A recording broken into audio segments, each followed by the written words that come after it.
So machine learning का unit 1 देख लेते हैं और ये 8 सेमेस्टर में है और क्या-क्या होता है तुम्हें थोड़ा बहुत आइडिया भी होगा। इससे बेसिक चीज़ें तो तुम्हें पता ही हैं। तो एक बार यूनिट 1 में जो-जो कवर हो सकता है इस पीडीएफ के थ्रू देख लेते हैं। इसका लिंक भी डिस्क्रिप्शन में दे दूँगा, खुद से पढ़ना है तो पढ़ लेना। Learning denotes changes in a system that enable the system to do the same task more efficiently next time. कोई चीज़ हम सीख लेते हैं तो बाइक जो है फ़ोन पे बात करते हुए भी चलाना सीख जाते हैं। डेफिनेशन ऑफ लर्निंग सिस्टम या एजेंट, तो एक learning agent is an entity that is capable of receiving end do action. ठीक है, जो चीज़ों को समझता है, एक्शन लेता है। An agent can be viewed as a perceiving its environment through sensors या acting upon that environment through actuators. तो learning agent has a learning component which improve its action. ठीक है, तो एक लर्निंग कंपोनेंट होता है। तो देखो यहाँ पे एक बना है परफॉर्मेंस स्टैंडर्ड क्रिटिक, फिर लर्निंग एलिमेंट है प्रॉब्लम जनरेटर, फिर परफॉर्मेंस एलिमेंट है यहाँ पे। ठीक है, तो किस तरह से साइकिल घूम रही है। फिर यहाँ से प्रॉब्लम जनरेटर से परफॉर्मेंस एलिमेंट में अगर नॉलेज ट्रांसफ़र होते है तो लर्निंग एलिमेंट के पास, चेंजेस होते हैं तो परफॉर्मेंस एलिमेंट के पास। फीडबैक लूपिंग चलती है और सेंसर से इफेक्टर की तरफ जाता है लर्निंग एजेंट में। ठीक है, बाहर के एनवायरनमेंट में प्रिसिप्ट करता है और एक्शन लेता है।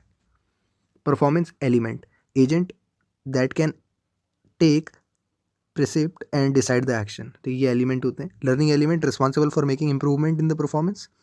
क्रिटिक जो होता है लर्निंग एलिमेंट को बताता है कि कैसे कंपेयर हो रहे हैं, क्या स्टैंडर्ड पैरामीटर्स हैं। प्रॉब्लम जनरेटर जो होता है वो एक्शन सजेस्ट करता है that will generate new example. ठीक है, aspects of developing a learning system, तो training data, concept representation, function approximation. तो to make a system learn, a training data is provided. For example, if we want a system to learn to differentiate between animal या bird, तो हम उसको label, उसको example देंगे कुछ animal के कुछ बर्ड के, और लेबल डेटा सेट कि हर एग्जांपल में इंफॉर्मेशन होगी कि क्या वो बर्ड है, क्या वो एनिमल है। तो from this example the system learn करेगा कि बर्ड के पास विंग्स होते हैं एंड 2 लेग्स, एनिमल्स के पास 4 लेग्स होते हैं, नोज़ होती है। ये सारी चीज़ें देखेगा, है ना। मशीन लर्निंग की बात करते हैं। यहाँ टॉपिक आता है हमारा कि Tom M Mitchell provided a widely quoted more formal definition. इस चीज़ को थोड़ा दिमाग में रख लेना, कभी भी पूछा जाए तो। A computer program is set to learn from experience E with respect to some class of task T and performance measure P if the performance at task in T as measured by P improve with experience E। तो ये same जो है वो मतलब standard definition तुम कोई भी machine learning का कोर्स करने जाओगे ये हमेशा बताएंगे।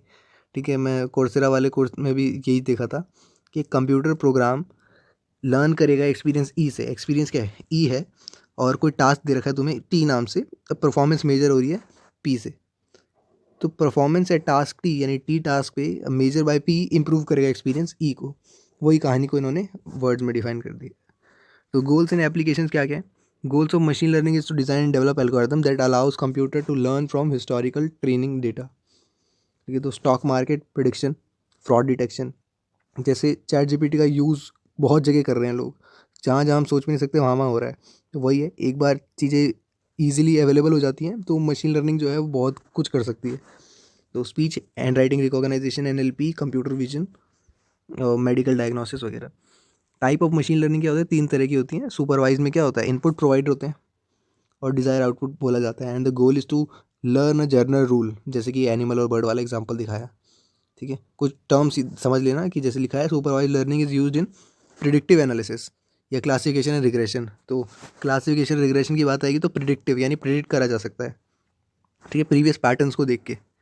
और अनसुपरवाइज लर्निंग में कोई लेबल्स नहीं होते, leaving it on its own to find pattern. अब पैटर्न फाइंड करना क्या होता है कि तुम्हें कुछ नहीं बता रखा कि ये क्या चीज़ है, कौन सी क्या है, मगर तुम्हें देखना है कि बहुत सारे लोगों में से लोगों को सेपरेट आउट करना है, तो तुम पैटर्न ढूंढोगे। तो उसमें तुम क्लस्टर बनाओगे, पैटर्न माइनिंग, ये सारी चीज़ होती है सुपरवाइज में। री में computer program interact with dynamic environment which is must perform a certain goal, जैसे कि ड्राइविंग अ व्हीकल और प्लेइंग गेम। तो program is provided feedback in terms of reward and punishment. ठीक है, तो प्रोग्राम फीडबैक मिलता है रिवॉर्ड पनिशमेंट के रूप में। और reinforcement learning differ from standard supervise learning is that correct input output pair are never present nor suboptimal action. ठीक है, it find its main application control theory या robotics में।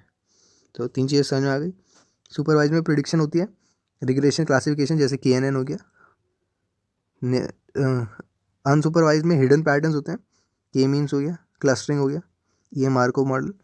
और रीएनफोर्समेंट में कंट्रोल होता है, मार्कोव डिसीजन प्रोसेस।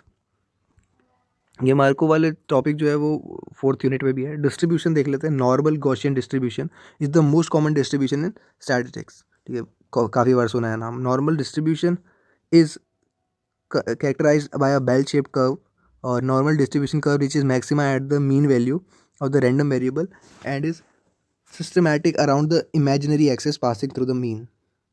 तो symmetric होता है इमेजिनरी एक्सेस से। Lower the variance in data steeper is the curve of normal distribution. तो एक और पॉइंट मिल गया कि वेरिएंस अगर कम होगा तो कर्व जो होगा स्टीपर होगा। प्रोबेबिलिटी डिस्ट्रीब्यूशन जो है इतना ज़्यादा देखना नहीं है, बस फॉर्मूला देख लो, है ना। तो probability of a random variable X's in normal distribution depend upon the mean mu and variance mu sigma square of X. एक चीज़ है, प्रोबेबिलिटी जो है हर जगह आ रही है ना, कहीं भी जाके देखो तो बहुत इंपॉर्टेंट है, पढ़ के रखना, क्लास 10th से लेके बीटेक के टाइम तक का, है ना। Exponential family is a set of probability distribution of the form described below. और यहाँ पे एच एक्स जो है वो फंक्शन ऑफ एक्स है, T x is sufficient statistics of distribution, और एन जो है वो एन बोलो म्यू बोलो नेचुरल पैरामीटर, एफ न्यू जो है लॉग पैरामीटर पार्टीशन फंक्शन है। बर्नौली डिस्ट्रीब्यूशन भी आ जाता है। ठीक है, इस तरह से इसको कभी अलग से समझाऊंगा। यहाँ वाले में क्या है, ऐसे एक तो बनाया सही से नहीं है, मतलब सिंटैक्स सही नहीं दिख रहा है ना, और कुछ टर्म्स भी मिसिंग है। इन असेंबल लर्निंग देखते हैं। In ensemble learning is a process by which multiple models are statically generated and combined to solve a particular computational intelligence problem. यानी तुम्हें चाय के साथ पहले सिर्फ रस मिलता था, फिर फ़ैन मिलता था, सिर्फ बिस्कुट मिलता था, अब तुम्हें सब कुछ एक साथ मिल रहा है, तो मज़ा आ गया, मतलब, है ना। तो वही चीज़ है। बैगिंग देखते हैं। Bootstrap aggregation is a technique where N data set are created from the original data set. These data set are the same size of the original, और हर डेटा सेट एक randomly selecting an example from the origin with replacement. An example can be selected more than once. तो then on each of these data set we apply learning model। ठीक है, data देखो N new data set बनाए जाते हैं previous data set का use करके, और जो नया रिजल्ट आया है by providing by each learning model and then merging the result using technique like voting. ठीक है, मतलब ऐसा समझो कि तुम्हारे पास डेटा सेट दे रखा है, तुमने उसको क्या करा, उसमें से और एन न्यू डेटा सेट बना लिए, और उनको पर्टिकुलरली अलग अलग मशीन लर्निंग मॉडल्स के थ्रू आंसर निकालने की कोशिश की, और फिर वोटिंग सिस्टम के थ्रू फाइनलाइज किया कि फाइनली ये क्या आंसर आ रहा है। ठीक है, अगर तुम येस नो वाला या 1010 वाला समझो, तो 4 मॉडल जो है वो 1 बता रहे हैं और 2 मॉडल जो है नो बता रहे हैं, तो वोटिंग के थ्रू तो 1 जीतेगा ना, मतलब 1 मतलब होता है येस, 0 मतलब नो। और एग्जांपल देख सकते हो, ये तो बस ऐसे ही बता रहा हूँ। बूस्टिंग जो है, whereas in bagging individual model are build separately, in boosting each new model is influence by the performance. हाँ, तो जैसे बोलते हैं बूस्ट कर रहे चीज़ों, जैसे नाइट्रो बूस्ट होता है जब तुम्हारी गाड़ी चलती है, प्ले स्टोर का कोई गेम करते हैं ना, तो बूस्ट करते तो गाड़ी और तेज़ पे चलने लगती है। तो वही चीज़ है, प्रीवियस का रिजल्ट जो है उसी को आगे एग्रीगेट करके ले जाया जाता है, फिर आगे के मॉडल्स में यूज़ होता है। तो इन boosting each new model is influence by the performance of those build previously. तो पॉपुलर बूस्टिंग एल्गोरिथम है एडा boost, which begins bye assigning equal weight to the instance in the training data, or it then call the learning algorithm to form a classifier for this data and reweights each instance according to the classifier output. So the weight of the correctly classified instance is decreased, or that may misclassified is increased, or in case iteration the classifier focus on correct classification of the height weight. तो एडा boost में amount of weight increase decrease होता है log e by 1 minus e, negative of log। ठीक है, model selection feature selection देख लेते हैं। Model selection given a set of model, choose the model that is expected to give the best result.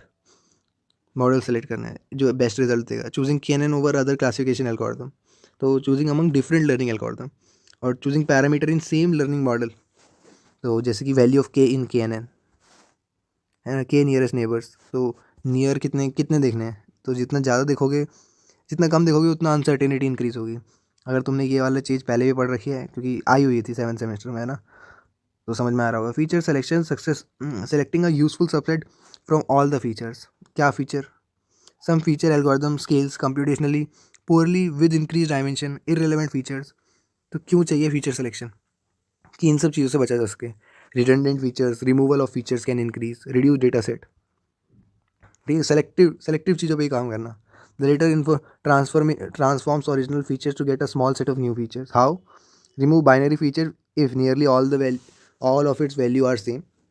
ठीक है, use some criteria कि rank करा जाए फीचर्स को। Wrappers method require repeated runs of algorithm with different set of features. एक और topic देख लेते हैं, evaluating learning algorithm and classification error. तो evaluation of classification algorithm, okay, the performance of classifier can be measured by keeping some part of the training data set for testing. In k-fold validation, data is divided into k parts, k1 for training, 1 part for testing. Confusion matrix 2x2 matrix है, report करती है number of true positive, true negative, ऐसे बोलो TP TN FP FN। तो under ROC curve होता है receiver operating characteristic, graph has fall positive rate FPR is equal to FP by FP plus TN and true positive rate TPR equal to TP divide TP plus FN। तो जैसे तुम अगर इसको model को run करोगे तो ये सारी चीज़ें कैलकुलेट होती हैं, है ना। तो इतना ऐसे रट के रखना ज़रूरी नहीं है, जब नेट पे ही काम होगा सब। एज एक्सटेंड वाई एक्सेस, अच्छा पेपर में लिखने के लिए तो करना ही पड़ेगा। High value is better value, 100% is maximum. Evaluation of classification algorithm. The performance of clustering algorithms evaluated using VCSS within cluster sum of squared error. Lower is the value of VCSS, better is the result. ठीक है दोस्तों, मिलते हैं।